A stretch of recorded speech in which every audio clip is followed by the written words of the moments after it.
പുതിയ വീഡിയോയിലേക്ക് എല്ലാവർക്കും സ്വാഗതം. പഞ്ചസാരയുടെ ആരോഗ്യപരമായ അപകടങ്ങളെപ്പറ്റി ഇന്ന് കൂടുതൽ ആൾക്കാരും ബോധവാന്മാരാണ്.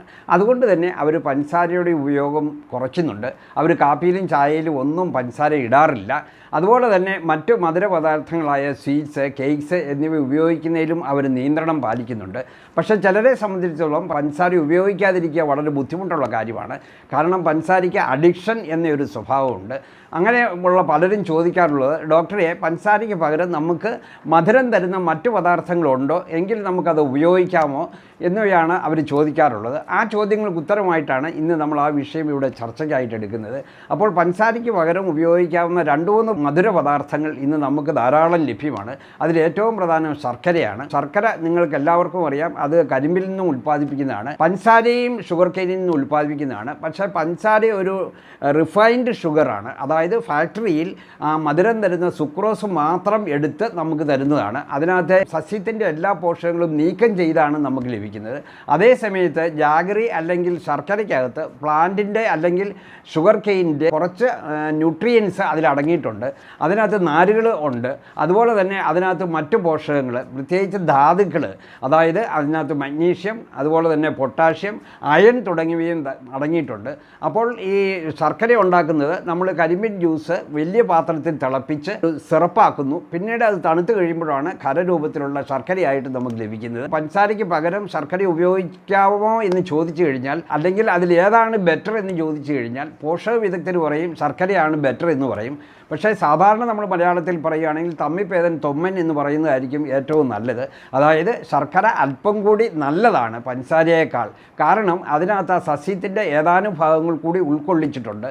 എങ്കിലും പ്രമേഹമുള്ളവർ ഇത് ഉപയോഗിക്കാതിരിക്കുന്നതാണ് നല്ലത്. രണ്ടും ഉപയോഗിക്കാതിരിക്കുന്നതാണ് നല്ലത്. കാരണം ഇത് രണ്ടും ഉപയോഗിച്ച് കഴിഞ്ഞാൽ അവരുടെ രക്തത്തിലെ പഞ്ചസാരയുടെ അളവ് കൂടാൻ സാധ്യതയുണ്ട്. രണ്ടിൻ്റെയും ഗ്ലൈസിമിക് ഇൻഡെക്സ് ഏതാണ്ട് ഒരുപോലൊക്കെ തന്നെയാണ്. പിന്നെ നമ്മുടെ നാട്ടിൽ ധാരാളമായിട്ട് ലഭ്യമായിട്ടുള്ള മറ്റൊരു മധുര പദാർത്ഥമാണ് തേന്. തേനിന് വളരെയധികം മേന്മകളുണ്ട് പഞ്ചസാരയുമായിട്ട് കമ്പയർ ചെയ്യുമ്പോൾ. കാരണം തേനിനകത്ത് ഏതാണ്ട് 15ഓളം പോഷകങ്ങൾ അടങ്ങിയിട്ടുണ്ട്. അതേ സമയത്ത് പഞ്ചസാരയിൽ ഒരു കണിക പോലും പോഷകങ്ങൾ അടങ്ങിയിട്ടില്ല എന്നത് നമ്മൾ അടിവരയിട്ട് മനസ്സിലാക്കേണ്ടതാണ്. അതുപോലെ തന്നെ തേനിനകത്ത് ധാരാളം എൻസൈമുണ്ട്. അത് നമുക്ക് ദഹിക്കാൻ എളുപ്പം തരുന്നു. അതുപോലെ തന്നെ അതിനകത്ത് കൂടുതൽ ധാതുക്കളുണ്ട്. പിന്നെ ഈ തേൻ മെഡിസിനൽ വാല്യൂ ഉള്ള ഒരു പദാർത്ഥമാണ് എന്ന് നിങ്ങൾക്ക് എല്ലാവർക്കും അറിയാം. അപ്പോൾ നല്ല തേൻ നമ്മൾ ഉപയോഗിക്കുന്നതിൽ വലിയ തെറ്റില്ല. പിന്നെ നമുക്ക് മധുരം തരുന്ന പദാർത്ഥങ്ങളിൽ ഏറ്റവും സാധാരണ ലഭ്യമായിട്ടുള്ളതാണ് ഫ്രക്ടോസ്. ഫ്രക്ടോസ് 2 തരത്തിലാണ് നമുക്ക് ലഭിക്കുന്നത്. അതായത് പഴങ്ങളിലുള്ള ഫ്രക്ടോസ് ഉണ്ട്. അത് നമ്മുടെ രക്തത്തിലെ പഞ്ചസാരയെ കൂടുതൽ ഉയർത്തുന്നില്ല. പക്ഷേ പ്രമേഹമുള്ളവർ മധുരം കൂടുതലുള്ള പഴങ്ങൾ ഉപയോഗിക്കാതിരിക്കുന്നത് തന്നെയാണ് നല്ലത്. പിന്നെ ഹൈ ഫ്രക്ടോസ് കോൺ സിറപ്പ് എന്ന് പറഞ്ഞ മറ്റൊരു പദാർത്ഥമുണ്ട്. അത് കോണിൽ നിന്ന് ലഭിക്കുന്ന ഒരു ഫാക്ടറിയിൽ ഉൽപ്പാദിപ്പിക്കുന്ന ഒരു മധുരമാണ്. അത് കൂടുതലും മധുരം തരുന്ന ഒരു വസ്തുവാണെങ്കിലും നമ്മുടെ ആരോഗ്യത്തിന് വളരെ ഹാനികരമായ ഒന്നുമാണ്. അത് നമുക്ക് അമിതവണ്ണം ഉണ്ടാക്കാം, ഡയബറ്റീസ് ഉണ്ടാക്കാം, മറ്റു പല ആരോഗ്യ പ്രശ്നങ്ങളും ഉണ്ടാക്കാം. അപ്പോൾ ഈ ഹൈ ഫ്രക്ടോസ് കോൺ സിറപ്പ് നമ്മൾ തീർത്തും ഉപേക്ഷിക്കുക തന്നെ വേണം.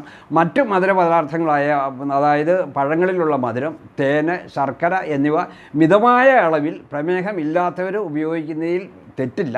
മധുരത്തിന് വേണ്ടി പഞ്ചസാരയ്ക്ക് പകരം നമുക്ക് ഉപയോഗിക്കാവുന്ന വസ്തുക്കളാണിവ. പിന്നെ ഷുഗർ സബ്സ്റ്റിറ്റ്യൂട്ട് എന്ന് പറഞ്ഞുള്ള കുറച്ച് രാസപദാർത്ഥങ്ങളുണ്ട്. പ്രമേഹമുള്ളവരാണ് അത് കൂടുതലായിട്ടും ഉപയോഗിക്കുന്നത്. അത് ആസ്പർട്ടൈസ് തുടങ്ങിയ പല പദാർത്ഥങ്ങളുമുണ്ട്. അതെല്ലാം കെമിക്കൽസാണ്. അതിന് പല സൈഡ് എഫക്റ്റുകളുമുണ്ട്. അതിനെപ്പറ്റി തന്നെ ഒരു വീഡിയോ എൻ്റെ ചാനലിലുണ്ട്. അത് കണ്ടിട്ടില്ലാത്തവർ തീർച്ചയായിട്ടും അത് കാണുക. അപ്പോൾ ഈ പഞ്ചസാരയ്ക്ക് പകരം നമുക്ക് ഉപയോഗിക്കുന്ന മധുരത്തെപ്പറ്റി ഒരു ചെറിയ ഐഡിയ നിങ്ങൾക്ക് കിട്ടിയെന്ന് ഞാൻ വിശ്വസിക്കുന്നു.